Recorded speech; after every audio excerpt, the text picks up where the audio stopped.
और हमारी पार्टी किसी की दूसरे की बंधुआ नहीं है। हम अपनी मजबूती से तैयारी कर रहे हैं, कोशिश करेंगे कि 7 सीटें हमें मिले। समाजवादी वाले क्यों लगाएंगे आपका क्यों नहीं वोट? लगाएंगे? क्यों नहीं लगाएंगे? चलो नहीं लगाएंगे तो कह दी कहलवाइए ना उनसे कि नहीं लगाएंगे। शाहनवाज खान साहब को कहाँ से चुनाव लड़ाएंगे? पूर्व विधायक हैं मसूद अख्तर साहब, चुनाव लड़ेंगे या नहीं लड़ेंगे? तो गठबंधन में शामिल कराओ ना फिर उनको भी। तो देखिए, हम तो कोशिश है, हमारे तो भाई हैं वो, हम तो हर चंद कोशिश करेंगे कि वो साथ रहे हमारे। क्या पता हमारी क्या बात चले, अब क्या सारी बातें कैमरे पे थोड़ा ना होती हैं। तो आपकी ने टिप्पणी करी, मैं उनकी राजनीतिक टिप्पणी पे मैं कुछ प्रतिक्रिया नहीं देना चाहता। सुनिए एक मिनट सुन लीजिए। एमपी साहब का इंटरव्यू करने के लिए आते हैं तो एमपी साहब कहते हैं कि सिर्फ नेशनल मीडिया से बात करता हूं। हम जैसे से बात करते ही नहीं है, उनका साफ कहना है। मैं आया था लास्ट टाइम इंटरव्यू करने के लिए आया था, एमपी साहब ने मुझे कहा कि नहीं, मैं नेशनल मीडिया से बात करता हूँ, यहाँ की लोकल मीडिया से बात नहीं करूँगा। सही सवाल आपने करा। अल्लाह आपको भी नेशनल मीडिया बनाए, आपसे बात होगी इंशाल्लाह। मेरी तो दुआ है आपके लिए। फिर उसी नेशनल मीडिया को आप लोग गोदी मीडिया कहते हैं। नहीं, ऐसा नहीं है, सारे गोदी नहीं है। सहारनपुर शहर के अंदर मेरी मौजूदगी है और हमजा मसूद साहब हमारे साथ हैं। ज़रा उनसे बातचीत करते हैं। आज कुछ सवाल हमारे जहन में हैं, उन्हीं सवालों का जवाब लेने के लिए उनसे हम यहाँ आए हैं। ये बताइए, सहारनपुर की राजनीति में चल क्या रहा है? फिर कुछ और सवाल हैं, उनसे आगे आपसे बात करता हूँ। देखिए, सहारनपुर की राजनीति में तो इमरान मसूद साहब ही चलते हैं और कौन चलता है। उन्हीं के इर्द गिर्द जो है वो राजनीति घूम रही है। अब देखते हैं आगे क्या होता है। समाजवादी के लोग आरोप लगाते हैं कि आप कह रहे हैं इमरान मसूद साहब चलते हैं। समाजवादी के लोग आरोप लगाते हैं, कहते हैं कि जब चुनाव हुआ था लोकसभा का, गठबंधन था, इसीलिए इमरान मसूद साहब चले हैं। गठबंधन की वजह से इमरान मसूद साहब चले हैं। अगर अकेले चुनाव लड़ते तो शायद परिणाम कुछ और होता। तो ऐसे तो कैराना और मुजफ्फरनगर में भी हमारी वजह से चले वो लोग। ये क्या बात हो गई? जो वोट जनता डालती है, और जिन्होंने हमारा साथ दिया उनका बहुत बहुत धन्यवाद, और जिन्होंने हमारा साथ नहीं दिया वही ज़्यादा बोल रहे हैं, यही कह सकता हूँ मैं। अच्छा, एक सवाल ये है कि शायान मसूद साहब को लेकर सोशल मीडिया पर पिछले कई दिनों से काफ़ी कुछ वायरल है। खबरें हैं कि समाजवादी पार्टी में जा सकते हैं, आप क्या कहेंगे? देखिए, मैं उस पर कोई बात नहीं कहना चाहूँगा। मेरे बड़े भाई हैं, मैं परिवार के मामले में कोई भी बात मीडिया पर नहीं करना चाहूँगा। चलिए खैर। अच्छा, एक सवाल मेरा आपसे ये है, उससे अलग, आने वाला जो विधानसभा चुनाव है उसको लेकर अभी क्या कुछ स्थिति स्पष्ट हुई है? सहारनपुर के अंदर आप लोगों को कितनी सीटें गठबंधन में मिलेंगी? देखिए, वो तो बड़े नेताओं का फैसला है। हम 7 सीटों पर मजबूती से चुनाव लड़ेंगे, 7 ही सीटों पर हम हमारे कैंडिडेट चुनाव लड़ेंगे और 7 सीटें जीतने का कार्य करेंगे। अब सिंबल कोई भी हो, कैंडिडेट कोई भी हो, हमारी पार्टी जो आदेश हमें करेगी, सहारनपुर जिले में इमरान मसूद साहब के नेतृत्व पे 7 सीटों पर चुनाव लड़ा जाएगा और जीता जाएगा इंशाल्लाह। क्या गठबंधन से आपके खातों में कितनी भी सीट आए उससे कोई फर्क नहीं पड़ता? नहीं, वो अब हर आदमी कोशिश करता है भाई ज़्यादा से ज़्यादा सीट आए। हम भी कोशिश करेंगे कि सारी सीटें हमारे पास आएँ। ऊपर वाले ने चाहा सारी सीट आएंगी, जितनी भी सीटें हमारे पास आएंगी और जितनी भी सीटें सामने अलायंस के दूसरे पार्टनरों के पास जाएंगी, हम ईमानदारी से सबको चुनाव लड़ाने का कार्य करेंगे। यानी आप कह रहे हैं कि जो अलायंस के अंदर जो सीटें आपको मिलेंगी, अब उनके अंदर आप साथ मिलकर चुनाव लड़ेंगे? पहले भी साथ ही मिलकर हमने तो चुनाव, हमने कभी गद्दारी करी कब है? हमारे साथ तो हुई है। पर पहले तो इमरान मसूद साहब ये कह रहे थे कि सहारनपुर के अंदर हम मजबूत हैं और तो बिना किसी समझौते के साथ चुनाव लड़ेंगे। है मजबूत? नहीं, ये नहीं कहा उन्होंने। वो तो आज भी जो वो कह रहे हैं, वो कह रहे ऑन रिकॉर्ड है। ऑन रिकॉर्ड जो है, मैं ही बोल देता हूँ ना वो बात। तो अब मैं भी कह रहा हूँ कि हम 7 सीटों पर मजबूती से चुनाव लड़ेंगे। गठबंधन कोई भी हो, 7 सीटों पर मजबूती से चुनाव लड़ा जाएगा। ये तो मैं भी कह रहा हूँ, इसमें दो राय है कहाँ बात में। मजबूती से चुनाव लड़ा जाएगा। पार्टी जिसे टिकट देगी उसे मजबूती से चुनाव लड़ाएंगे। ये बात हमने पहले भी कही है। और हमारी पार्टी किसी की दूसरे की बंधुआ नहीं है। हम अपनी मजबूती से तैयारी कर रहे हैं, कोशिश करेंगे कि 7 सीटें हमें मिले। नहीं मिलती, जितने भी हमें सीटें मिलेंगी हम मजबूती से चुनाव लड़ेंगे। और जो हमारे साथी चुनाव लड़ेंगे वो भी इमरान मसूद साहब के नेतृत्व में चुनाव लड़ेंगे। बताइए कौन सा यहाँ कैंडिडेट ऐसा है जो नहीं लगाएगा इमरान मसूद साहब का फोटो और नहीं कहेगा कि इमरान मसूद साहब वहाँ वोट मांगने ना आए? बताओ कौन सा है? एक का नाम तो बताओ मुझे। समाजवादी वाले क्यों लगाएंगे आप? क्यों नहीं लगाएंगे? क्यों नहीं लगाएंगे? चलो नहीं लगाएंगे तो कह दी कहलवाइए ना उनसे कि नहीं लगाएंगे। वो हमारे बगैर चुनाव लड़ेंगे तो कहलवाइए उनसे। और ये समाजवादी का झगड़ा हमारा और समाजवादी का नहीं है, मीडिया का झगड़ा है। मीडिया जाती है, चुरकी लगाती है और झगड़ा होता है। समाजवादी पार्टी के जिन लोगों ने हमारी मदद करी उनका हम साथ देंगे, और जिन लोगों ने हमारे साथ गड़बड़ करी उन्हें टिकट ही नहीं होगा। पहली बात तो वो तो पार्टी के साथ गद्दारी करे हुए हैं, और अभी नहीं करी है, बहुत बार करी है उन्होंने गद्दारी। तो हमें कहने की ज़रूरत नहीं है इस मामले में किसी को भी। चलिए, शाहनवाज खान साहब को कहाँ से चुनाव लड़ाएंगे? वो पार्टी का फैसला है, वो पार्टी और वैसे MP सहारनपुर से या दया से? वो MP साहब का फैसला है, जहाँ से भी चुनाव लड़ेंगे वो उन्हें मजबूती से चुनाव लड़ाया जाएगा। पूर्व विधायक हैं मसूद अख्तर साहब, चुनाव लड़ेंगे या नहीं लड़ेंगे? वो भी इमरान मसूद साहब का और पार्टी का फैसला है, चुनाव लड़ेंगे, मजबूती से चुनाव लड़ाया जाएगा। यानी आप कह रहे हैं कि मसूद अख्तर साहब को भी चुनाव लड़ाया जाएगा? देखिए, वो मैं कहता रहा हूँ पार्टी का फैसला है, उसमें मैं कोई टिप्पणी करने वाला नहीं हूँ। मैं तो एक छोटा सा कार्यकर्ता हूँ और मेरा काम तो सिर्फ प्रचार करना और अपने पार्टी के बाद जनता तक पहुँचाना है। जिसे पार्टी हमारे हाथ में हाथ थमा देगी हम उसे मजबूती से चुनाव लड़ाएंगे। चलिए, आज़ाद समाज पार्टी के राष्ट्रीय प्रमुख हैं कमल सिंह वालिया, उनका इंटरव्यू मैंने किया था लास्ट वीक में।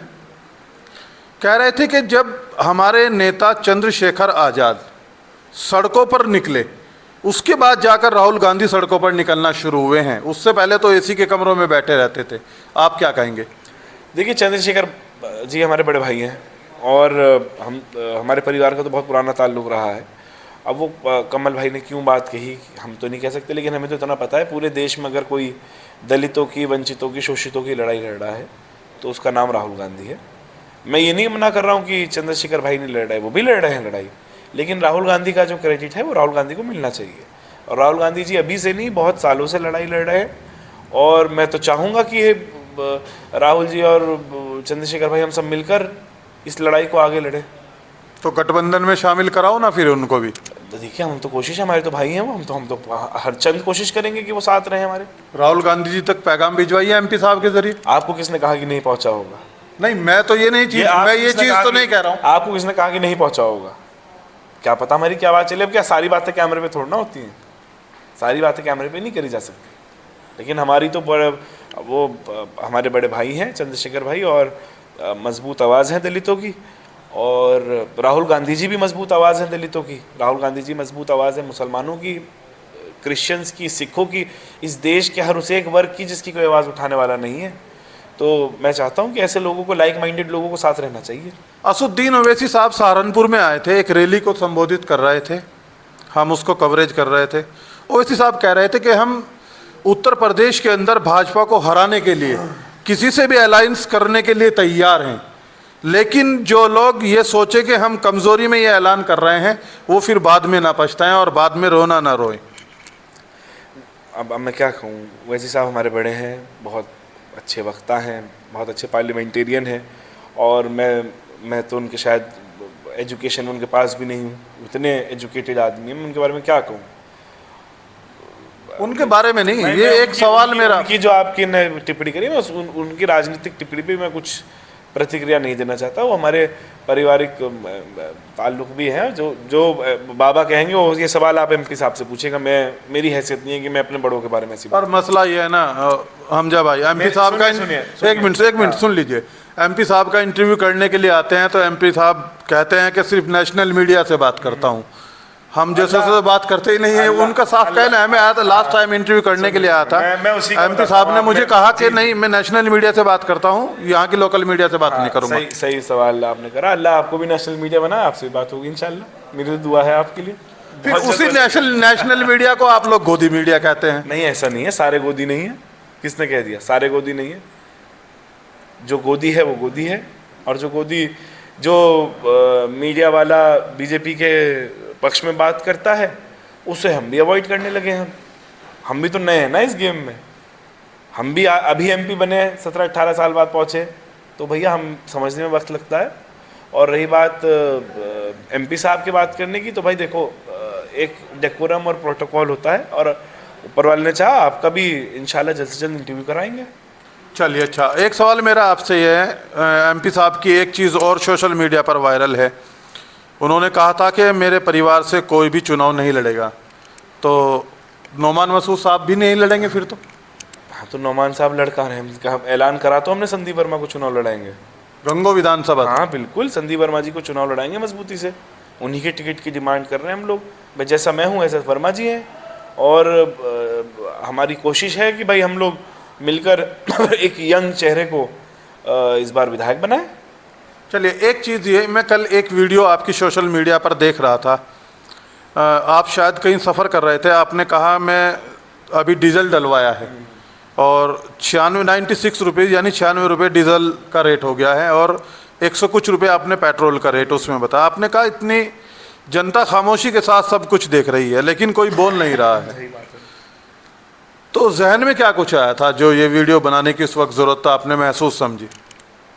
ऐसे अब गुनूदगी में मैं ना जब भी पेट्रोल डलवाता हूँ तो 500 रुपये 1000 रुपये ड्राइवर को दिए, डलवा दिए। उस दिन मेरी नज़र पड़ गई डीजल के ऊपर, तो वो 96 रुपये देख कर बड़ा आश्चर्य हुआ कि जो डीजल 40-45 रुपये का हुआ करता था आज वो 96 रुपये का है। अब बहुत सारे बेवकूफ़ लोग, नहायत ही बेवकूफ़ लोग बीजेपी के अंधभक्त कमेंट कर रहे थे उस पर कि वो मजदूरी भी तो 600 रुपये की हो गई है। तो भाई इस देश के अगर आपकी आदमी की कमाई बढ़ रही है इसका मतलब ये थोड़ा है कि आप महंगाई बढ़ा दोगे। सरकार का मतलब ये थोड़ा है कि गरीब को गरीब रखना है कि अगर पहले तुम 300 रुपये कमाते थे तो 65 लेंगे, अब तुम 600 कमाओगे तो हम तुमसे 100 रुपये लेंगे, ऐसा नहीं होता। सरकार तो for the people, of the people and by the people होती है। ये सरकार जनता के लिए है, सहूलत के लिए है। ये नहीं है कि आपने अगर पैसा कमा लिया तो आप पे मॉरल पुलिसिंग होगी। आप मज़दूरों की बात करें कि मज़दूर 600 रुपये ले रहा है और आज डीजल जो है वो इसलिए 96 रुपये का मिल रहा है। अरे भाई जो चीज़ पहले 5 रुपये की मिला करती थी वो आज 500 रुपये की मिल रही है, तो बच क्या रहा है? ये तो खुला डाका है आदमी की जेब के ऊपर। रोज़मर्रा का काम इस देश के अंदर डीजल पेट्रोल का, कौन सा ऐसा आदमी है, 90% लोग ऐसे हैं जिनके पास बाइकें हैं, वो मिलावटी तेल लेने पे मजबूर हैं। जो पहले कांग्रेस की सरकार के अंदर 65-70 रुपये का मिला करता, जिस पर पूरा हंगामा हुआ करता था, आज वो 170 रुपये का है वो वाला तेल। मिलावटी आपको 100 रुपये का मिल रहा है। आपने देखा है गडकरी जी तो आके उस पर पूरी सफाई देते हैं। गडकरी जी तो गडकरी जी गलत है भाई। गडकरी जी कोई भगवान थोड़ी ना है कि जो कह सफाई देती तो सही है। गडकरी जी गलत हैं और गडकरी जी ने इस देश को बहुत नुकसान पहुंचा दिया है। और खाली गडकरी जी क्यों, ये फैसले तो बैठ के कैबिनेट में होते हैं, उसके अंदर मोदी जी क्यों नहीं इन्वॉल्व हैं? सब इन्वॉल्व हैं। मोदी जी से सवाल क्यों नहीं होगा? क्यों मोदी जी को बचा के चला जाएगा कि एजुकेशन पॉलिसी में धर्मेंद्र प्रधान नहीं, धर्मेंद्र प्रधान भी गलत है, गडकरी भी गलत है और नरेंद्र मोदी भी गलत है। देश के प्रधानमंत्री गलत हैं इस बात के ऊपर और एक्सेप्ट करना पड़ेगा उन्हें। यही आया था हमारे दिमाग में बैठा हुआ भाई वहाँ कि गरीबों के साथ बड़ा अन्याय हो रहा है। देश के मजलूम जो वर्किंग क्लास है उसकी जेब के ऊपर डकैती है ये।